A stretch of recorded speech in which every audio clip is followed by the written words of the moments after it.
हजुरहरूको दया नै मेरो शल्यक्रियाको एकमात्र आधार। आदरणीय देवतुल्य मनहरू, म राधाकृष्ण शर्मा अमृत पौडेल। फेरि पनि म आज तपाईहरूको सामुन्ने मेरो जर्जर शरीर र टुटिसकेको मन लिएर उपस्थित भएको छु। विगत 3 वर्षदेखि भयानक न्युरोफाइब्रोमा नामक रोगले मेरो शरीरभित्र डेरा जमाएको छ र मेरो जीवनका हरेक क्षणहरू असहनीय पीडाको सागरमा डुबेका छन्। यो रोगले मेरो सम्पूर्ण अस्तित्वलाई नै धरापमा पारेको छ।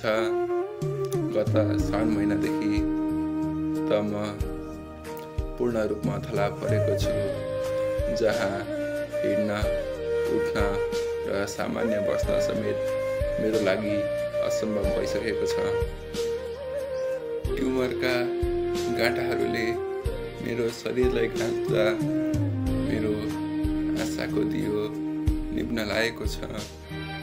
मेरो शल्यक्रियाको समय नजिक आइसकेको छ, तर कुल रकम अझै जम्मा भएको छैन। मसँग माथि अब हजुरहरूको मानवीयता र दया मात्र छ।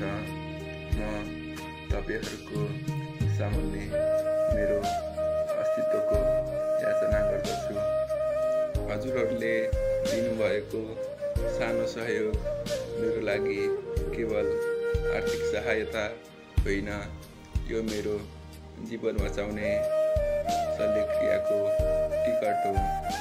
यो मेरो परिवारको नयाँ भविष्य हो। कृपया समय सकिन नदिनुहोस्। मलाई यो क्रूर रोगबाट मुक्ति दिएर फेरि एकपटक सूर्यको प्रकाश देख्न दिने पुण्य कार्यमा सहभागी बनिदिनुहोस्। म हजुरहरूको यो सहयोग जीवनभरि